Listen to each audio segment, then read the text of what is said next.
Hello! ఆజానుబాహుడైన ఓ వ్యక్తి పలకరింపుతో ఆలోచనల నుంచి తేరుకున్న ఆశ్రిత సీటులో నుంచి తల పైకెత్తి చూసింది. My seat is adjacent to window. Please. తన మోకాళ్లను ముడుచుకుని అతడికి చోటిచ్చింది. ఫ్లైట్ విండో పక్కన ఉన్న హెచ్ నంబర్ సీట్లో సెటిల్ అయ్యాడు. ఆ తర్వాత ఆశ్రిత అతన్ని పట్టించుకోకుండా ఓ తెలుగు నవలని తీసుకుని చదవడం ప్రారంభించింది. అయినా ఏకాగ్రత కుదరడం లేదు. ఏమీ తోచక తల పక్కకి తిప్పి చూసిన ఆ యువకుడు ఉన్నట్టుండి, అరే, మీరు తెలుగమ్మాయా? అన్నాడు ఉత్సాహంగా. ఆశ్రిత కూడా క్షణం ఆశ్చర్యంగా చూసి అవును అంది. అప్పటిదాకా అతడు కూడా తెలుగువాడిలా అనిపించకపోవడానికి కారణం పసిమి ఛాయలో అతడు నార్త్ ఇండియన్లా కనిపించడమే. నా పేరు వశిష్ఠ. మామూలుగా అయితే ఆశ్రిత జవాబు చెప్పేదే, కానీ ఇప్పటి మోడు వేరు. నవల వైపు తల తిప్పుకుంది. నా అంతట నేనుగా పేరు చెప్పుకున్నాను. మీ పేరు చెప్పడం సభ్యత. ఆశ్రిత చివాల్న తల తిప్పి చూసేసరికి అది మీకు అభ్యంతరం లేకపోతేనే అన్నాడు నీళ్లు నములుతూ. నాకు అభ్యంతరంగా ఉంది. గుడ్ టక్కున అన్నాడు. కనీసం ఓ విషయం అర్థమైంది. ఏమిటది? సీరియస్గా అడిగింది. మీరు స్ట్రైట్ ఫార్వర్డ్గా మాట్లాడగలరని. థ్యాంక్స్. ఆమె అలా ప్రసక్తిని ముగించడం ఇష్టం లేనట్టు, మీకు తెలుగు నవలలు చాలా ఇష్టం అనుకుంటాను అన్నాడు. ఇక విడిచిపెట్టేట్టు లేడనుకుందేమో. ఒట్టి తెలుగు నవల్స్ మాత్రమే కాదు, బాగున్న ఏ భాష నవల్స్ అయినా చదువుతుంటాను. అంటే మీకు చాలా భాషలు వచ్చన్నమాట. అవును, 4-5 భాషల నవల్స్ చదువుతుంటాను. అదృష్టవంతులు.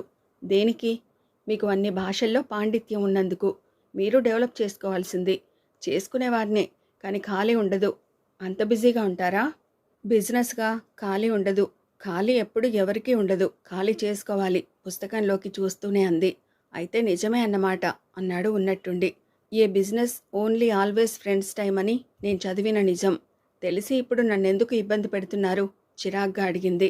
ఇంకా ఇలాంటివే తెలియనివేమన్నా చెబుతారని. వశిష్ఠ ప్రసక్తిని పొడిగించే తీరు ఆమెకు ఎంత విసుగుని కలిగించిందంటే, మీలాంటి వాళ్ళు చేయాల్సింది బిజినెస్ కాదు అంది కోపంగా. మరి పోలీస్ డిపార్ట్మెంట్లో జాబ్ ఎందుకు? అక్కడ 3rd డిగ్రీ ట్రీట్మెంట్ అని ఒకటుంది. అంటే పని కట్టుకుని నేరస్తుల్ని హింసించడం. ఇప్పుడు ఇంకా విడిచిపెట్టకూడదనుకుందేమో. తను మంటగా అనాల్సిన 4 మాటల్ని అనేసింది. ఇలా ఏ నేరమో చేయని నన్ను, అంటే మీ పక్కన కూర్చున్న పాపానికి ఈ స్థాయిలో హింసించే మీరు నిజంగా నేరస్తులు దొరికితే హ్యాపీగా వాళ్ళని హింసిస్తూ ఎంజాయ్ చేయొచ్చు. 25 వయసులో ఉన్న వశిష్ఠ ఆ తర్వాతైనా ప్రసక్తిని త్రుంచేయలేకపోయాడు.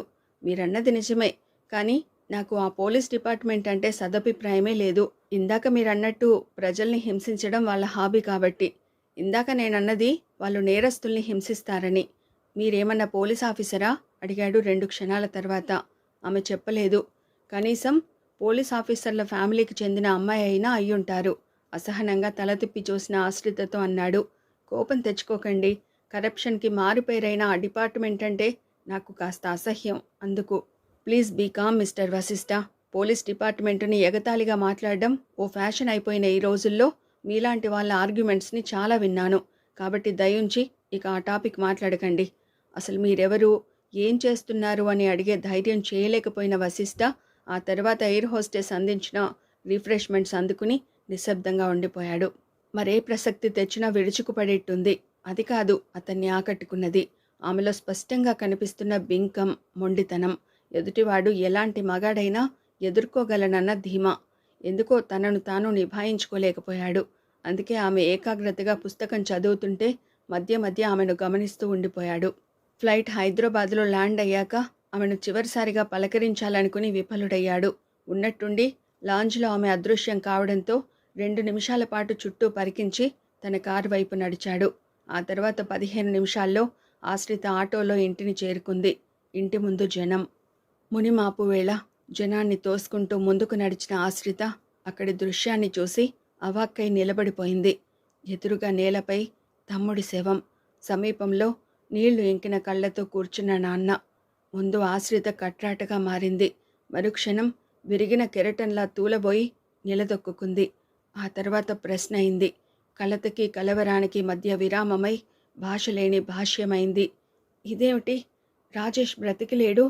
ఏమయ్యాడు? తనను చూడగానే ఇంటి ముందు బొంగరంలా తిరుగుతూ అక్క అని చుట్టేస్తాడనుకుంటే చిరిగిపోయిన స్వప్నమయ్యాడేం?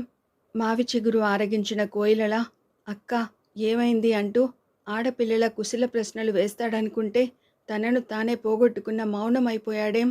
నెమ్మదిగా తమ్ముడికి నిద్రాభంగం కానంత నెమ్మదిగా కదిలి రాజేష్ శవాన్ని సమీపించింది. అమ్మ పోయాక జ్ఞానం తెలియని వయసులో ఒడిలో ఉంచుకుని అపశృతుల జోలపాటలతో నిద్రపుచ్చింది ఈ పిచ్చికొండనే కదూ. బరువు పుస్తకాలు మొయ్యలేనే అని మారం చేస్తుంటే తను మోస్తూ అరచేతులు ఎర్ర తామరల్లా కందిపోతున్నా బడిదాకా నడిచింది ఈ చిన్ని తమ్ముడి కోసమే కదూ. జ్ఞాపకాల అరల్లో నుంచి ఒక్కో స్మృతి అశ్రుకణమై చెంపలపైకి జారిపోతుంటే మగతగా తల తిప్పి తండ్రికేసి చూసింది. నాన్నేం అలా ఉన్నాడు? మొన్నెప్పుడో కలల్ని వర్షించిన పతాకం ఇప్పుడు గాయాలతో అవనతమైనట్టు నిర్జీవపు రంగులద్దుకుని కనిపిస్తున్నాడేం? ఏమైంది నాన్న?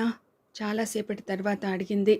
మార్గరెట్ ఎందుకు అర్జెంటుగా పంపింది అర్థమై ఇప్పుడు అర్థం కాని ఏ పుటల్లో చదవాలనే ఆతృతతో ఉద్విగ్నంగా అడిగింది. మాట్లాడు నాన్న. కదిపితే చాలు సితార సంగీతంలా ఇతిహాసాల గురించి విడమర్చి చెప్పగలిగే ఆ వృద్ధుడే సంక్షిప్త సాగరమైతే ఏం జవాబు చెప్పగలడని అప్పుడు జోక్యం చేసుకున్నారు సోమయాజులు గారు, నాన్న స్నేహితుడు. అమ్మ ఆశ్రిత నిన్న కాలేజీలో జరిగిన గొడవ గురించి క్లుప్తంగా ఇంటికి వచ్చిన రాజేష్ ఊరిపోసుకోవడం గురించి వివరంగా చెప్పారాయన. ఉదయమే జరిగిన పోస్ట్ మార్టంతో సహా. స్పష్టంగా అర్థం కాలేదు కానీ తమ్ముడు ఆత్మహత్య చేసుకున్నాడని బోధపడింది. అది బాధో భ్రాంతో తెలీదు ఆమెకు కూడా. ఆర్తిగా తమ్ముడి చెంపలని నిమురుతూ ఉండిపోయింది. రెప్పని తడుపుతున్న నీటి చుక్కల్లో తమ్ముడు శవంలా అనిపించడం లేదు. ఆలస్యం చేస్తే వాడిపోయి నేలపై పడి ధూళిలో కలిసిపోతుందేమో అని దేవుడు కోసుకున్న పువ్వులా అనిపిస్తున్నాడు. ఆ తర్వాత ఆమెకేమీ గుర్తులేదు. తమ్ముణ్ణి శ్మశానానికి తరలించడం లీలగా గుర్తున్నా మరెన్నటికీ తిరిగిరాని లోకాలకి తమ్ముడు వెళ్ళిపోతుంటే వీధి వాడ విద్యార్థులు కంటతడి పెట్టుకోవడం చూస్తున్న ఆమెలో చలనం లేదు. అసలు జరుగుతున్నది నిజం కాదని ఇంకా అనిపిస్తుంటే ఓ సుషుప్తిలోలా చూస్తుంది అంతా. ఎవరో తట్టి లేపేదాకా తెలియలేదు చీకటి పడిందని. ఉలికిపాటుగా చూసింది. దూరంగా సోమయాజులు గారు నాన్నని ఓదార్చుతున్నారు. అంటే అప్పుడే తమ్ముడి అంత్యక్రియలు పూర్తయ్యాయా? నాన్న తిరిగి వచ్చి ఎంతసేపు అయింది? పిచ్చి తల్లి, 10 మందికి చెప్పగల ఆడపిల్లవి నువ్వే ఇలా బెంబేలు పడితే నీ తండ్రి మాటేమిటి? సోమయాజులు మాస్టారి భార్య ఓదార్చుతుంది తననే. గదిలో దీపం చీకటిని తరిమేసే శక్తి లేక తమ్ముడికి చెప్పిన ఆఖరి వీడ్కోలు సాక్ష్యంలా నీరసంగా వెలుగుతోంది. చుట్టూ కలియ చూసింది. బోసిపోయిన ఇల్లు. పెన్ను కోసము అన్నం కోసము తమ్ముడు పెడుతున్న కేకలు ఇంకా వినిపిస్తుంటే నీరసంగా లేచిందామే. గోడ మీద తనతో పాటు అప్పుడెప్పుడో దిగిన ఫోటోలోని తమ్ముడు 18 ఏళ్లకే నీకంటే పొడవైపోయానక్కా అంటున్నాడు. గోడ మేకుకి వేలాడుతున్న తమ్ముడి చొక్కా షాపువాడు మనకు 25 రూపాయలు టోపీ వేశాడు నాన్న అన్న తమ్ముడి గొంతుని గుర్తు చేస్తోంది. అమ్మో, ఆమె చాలా ఆందోళన పడింది. 18 ఏళ్ల అనుబంధానికి తానే ఇంత కలవరపడితే జన్మకి కారణమై 100 ఏళ్ల కొడుకు జీవితం కోసం కలలాంటి వృద్ధాప్యాన్ని ఈడ్చుకొస్తున్న నాన్న మాటేమిటి? నిజమే, తాను ధైర్యాన్ని చిక్కబట్టుకోవాలి. కంటతడి పెట్టుకునే నాన్నకి క్షణభంగురమైన జీవితం గురించి, ప్రారబ్ధ కర్మల గురించి వేదాంతిలా నచ్చ చెప్పాలి. అయినా ఆ పిచ్చి వెధవ ఎంత అవమానం జరిగితే మాత్రం ఆత్మహత్య చేసుకోవాలా? ఆమె నిశ్శబ్దంగా మరో గదిలోకి నడిచింది. 4 దశాబ్దాల ఉపాధ్యాయ వృత్తి, 2 పిల్లల్ని, 3 గదుల పెంకుటింటిని అందిస్తే అందులో ఒక బిడ్డ నేల రాలిపోయిందిప్పుడు. మిగిలింది 3 గదులు. మిగిలిన 2కి ఓ జీవితకాలమంతా విషాదం. నిర్వేదంగా గోడకి జారిగిలబడి కళ్ళు మూసుకుంది. అది అలసట కాదు, భావాతీత ధ్యానం లాంటి స్థితి. తన చివరి గానస్వరాల్ని అవశేషంలా ఆలపించిన బ్రతుకు వీణకి రేపు పల్లవి ఏదో తెలియని ప్రశ్న లాంటి పరిస్థితి. అదిగో సరిగ్గా అప్పుడు ఓ గాలి అలా కిటికీలో నుంచి బలంగా లోనికి దూసుకొచ్చింది.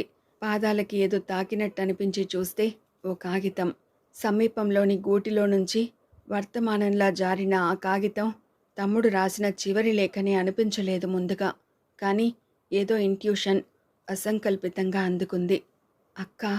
క్షణం పాటు ఆమె రక్త ప్రసరణ స్తంభించిపోయింది. ఇక లేవు, మరెన్నటికి రావు అనుకున్న అశ్రువులు కళ్ళల్లో సుడులు తిరుగుతుంటే ఆర్తిగా చదవడం ప్రారంభించింది. నేను నువ్వు వచ్చేదాకా ఆగేవాణ్ణి, కానీ అంతదాకా ఓపిక పట్టలేకపోయాను. అవునక్కా, అంత కలవరపడిపోయాను. నిజం. నాకు శ్వేత మీద ఎలాంటి ఇష్టమూ లేదు. అందుకే తప్పించుకునేవాణ్ణి. అయినా జూనియర్ కాలేజీ స్థాయిలో ప్రేమలేంటే? కాబట్టే ప్రేమలేఖ రాసిన శ్వేతని నిన్న క్లాసులోనే మందలించాను. ఎంత అహంకారి అంటే ఇంటికెళ్ళి నా మీద లేనిపోనివి చెప్పినట్టుంది వాళ్ళ నాన్నతో. తప్పు నాదో కాదో తెలుసుకోకుండానే, కాదు తెలుసుకోకూడదనేమో, గొడ్డును బాదినట్టు బాధేశారు. ఆశ్రిత చదవలేని దానిలా దృష్టి మరల్చుకుంది. అసలు వాడికి ఏనాడైనా ఒంటి మీద దెబ్బ పడితేగా పేదరికం లాంటి జీవితమైనా ప్రేమ తప్ప ద్వేషం ఎరగడే. అసలు నాన్న మాట జవదాటని మంచి కొడుకులా అక్కనే అమ్మనుకుంటూ కొంగు పట్టుకు తిరిగే మంచి బాలుడికి, పైగా ఎవరి ఊసు లేని వాడికి అలాంటి స్థితిని ఎదుర్కొనే అవకాశం ఏది? అయినా ఓ పసికందు మీద అంత ఘోరంగా అఘాయిత్యం చేయడానికి ఆ రాక్షసులకి చేతులెలా వచ్చాయి? నిజంగా తప్పు చేస్తే మాత్రం దండించడానికి ఎన్ని మార్గాలు లేవని? అక్కా, కళ్ళనీళ్లు పడినందుకేమో అక్షరాలు అలికినట్టుగా ఉన్నాయి. శిక్ష నాకే పరిమితమైతే నేను అంతగా బాధపడేవాణ్ణి కాదు. సూర్యనారాయణ అంటే చాలా గొప్పవాడు, మినిస్టర్ కాబట్టి తన్నులు తిని నిశ్శబ్దంగా ఇంటికి వచ్చేసేవాణ్ణి. కానీ ఎలా తెలిసిందో ఏమో, అనుకోకుండా నాన్నగారు వచ్చారక్కడికి. వస్తూనే నా పరిస్థితి చూసి కంగారు పడి సూర్యనారాయణ కాళ్ల మీద పడ్డారు. ఆ తర్వాత జరిగింది నేను రాయలేకపోతున్నానక్కా. నాకు జ్ఞాపకం తెలిసాక నాన్నగారు ఎంత గౌరవంగా బ్రతికింది చూశాను. చిన్నప్పుడెప్పుడో ఆయన దగ్గర చదువుకున్న స్టూడెంట్స్ పెద్దయ్యాక పని కట్టుకుని ఆయన్ని కలుసుకుని పాదాల్ని తాకి కృతజ్ఞతలు తెలియచెప్పడాన్ని గమనించాను. ఒక మంచి ఉపాధ్యాయుడిగా ప్రభుత్వం గుర్తించి ఆయనకి చాలా చోట్ల సన్మానాలు చేసి గౌరవించడము నాకు బాగా తెలిసిందేగా. అలాంటి నాన్నని సూర్యనారాయణ ఎంత దారుణంగా అవమానించాడు అంటే, ఆయన ముసలితనాన్ని సైతం పట్టించుకోకుండా డొక్కలో తన్నాడు. ప్రాణాలు కడగంటిపోయే బాధతో నా కోసం ప్రాధేయపడుతుంటే తన ఇష్టం వచ్చినట్టు కాళ్లతో చేతులతో కొడుతూ చాలా నీచంగా అవమానించాడు.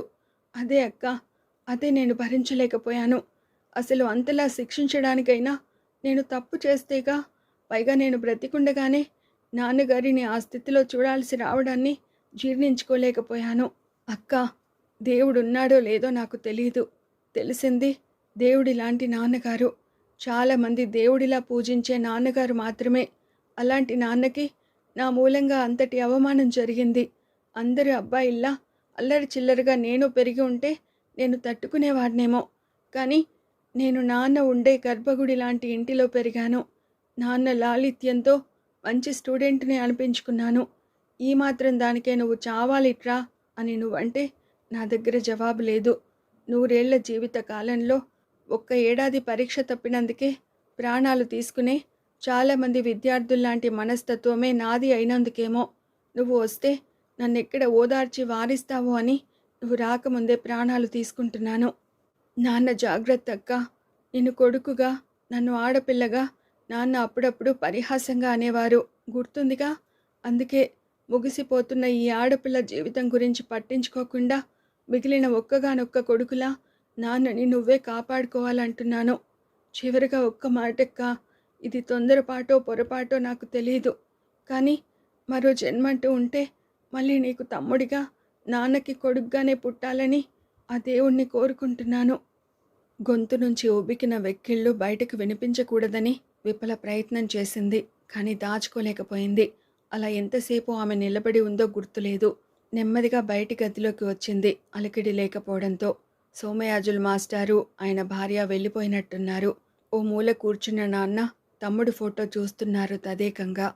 ఆమెను మళ్ళీ కళ్ళనీళ్లు కమ్మేశాయి.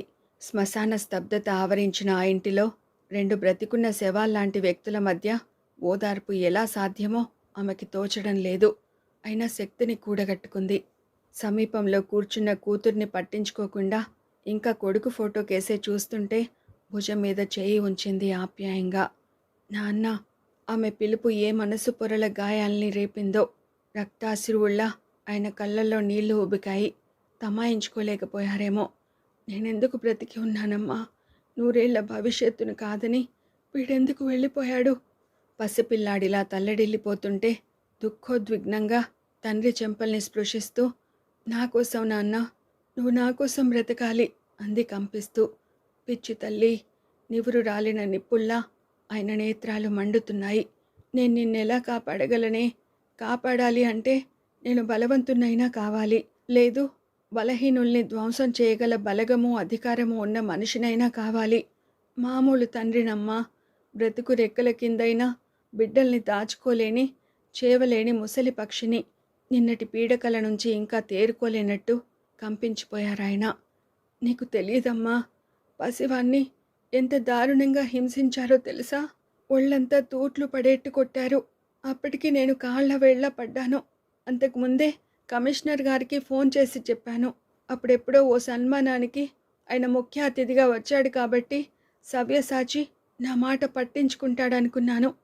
కానీ అబ్బే, అంతా ఒక గూటి పక్షులేనమ్మా. అందుకే నా ఏడుపు అరణ్యరోదనైంది. పైగా వారం రోజుల్లోగా సిటీ వదిలి వెళ్ళిపోమని సూర్యనారాయణ శాసించాడమ్మా. బిడ్డ అసలు పిరికి సన్యాసి కావడంతో బెదిరిపోయాడు. అయినా నగర బహిష్కరణ ఏమిటమ్మా? అది సాధ్యమేనా? నాన్న, తండ్రి కళ్ళు తుడుస్తూ అంది ఆశ్రిత. వాడు బలవంతుడు, బలగం ఉన్నవాడు కావచ్చేమో కానీ మనల్ని నగరం వదిలి పొమ్మనడానికి ఇదేం వాడి తాత సొత్తు కాదు. పోలీసులంతా వాడి తొత్తులు కారు. లేదమ్మా, మతి భ్రమిస్తున్నట్టుగా చూశారాయన. వాడు సామాన్యుడు కాడు. దేనికైనా సిద్ధపడగల సమర్థుడు. కాలేజీలో అంతమంది చూసినా ఒక్కడైనా ఎదురు నిలబడగలిగాడా? అయిపోయిందమ్మా. మా తరానికి, మా నమ్మకాలకి కాలం చెల్లిపోయిందమ్మా. ఈ యాంత్రిక నాగరికతలో మనసు దృఢమైతే చాలదు, భావాలు గాఢమైనవైనా సరిపోదు. అసలు నేను ఈ సమాజానికి ఎంత దూరంలో ఉన్నానో నిన్నటిదాకా తెలీదే. నా ఆలోచనలు, నమ్మకాలు ఎవ్వరూ తలుపులు తెరవని బీరువాలో బూజు పట్టిన పాత పుస్తకాలు అనిపించలేదు ఇప్పటిదాకా. తెలిసిపోయింది ఆశ్రిత, నేను ఈ నేలమాలిగ లాంటి వర్తమానంలో ఇమడలేను. నేనే కాదు, నువ్వు కూడా. అందుకే నాతో రా. ఈ సూర్యనారాయణల నుంచి, సవ్యసాచుల నుంచి తప్పించుకుని బ్రతకాలి అంటే ఎటైనా వెళ్ళిపోదాం, నడు. తన మీద తనకు అదుపు తప్పినట్టు రాజారాం గారు హడావుడి పడుతూ పైకి లేవబోతుంటే ఆశ్రితకి అర్థమైంది. నాన్న మనోనిబ్బరాన్ని కోల్పోయారు. నేల రాలిన తమ్ముడి జ్ఞాపకాలకి, నిన్న జరిగిన సంఘటనలకి మధ్య నలిగిపోతూ బ్రతుకు భయంతో వర్తమానం నుంచి పారిపోవాలని ఆరాటపడుతున్నారు. అమ్మా ఆశ్రిత, నాకు భయంగా ఉందే. గబాల్న తండ్రిని అక్కున చేర్చుకుంది. ఆమె కళ్ళ నుంచి నీళ్లు ధార కడుతుంటే పైకి లేవాలని ప్రయత్నిస్తున్న తండ్రిని బలంగా గుండెలకి హత్తుకుంది. అది చాలు. నాన్న శారీరకంగానే కాక మానసికంగా సైతం ఎంత గాయపడింది తెలుసుకోవడానికి. భయపడకు నాన్న, భయపడకు, గొనుగుతున్నట్టుగా నిబ్బరంగా ఓదార్చింది ఆశ్రిత. నిన్ను నేను కాపాడుకుంటాను. మన జీవిత గ్రంథాన్ని ఈ మలుపు తిప్పిన ఆ యుగ పురుషుల్ని నీ బిడ్డగా నేను ఎదుర్కొంటాను. ఒక చిన్ని కుటుంబం మీద వాళ్ళు చేసిన సంతకాన్ని పదిలంగా దాచి వాళ్ళ బ్రతుకు కావ్యంలోని అచ్చుతప్పుల్ని వాళ్ళు సైతం సరిదిద్దుకోలేని స్థితిని కలిగిస్తాను. నా మాట నమ్ము నాన్న.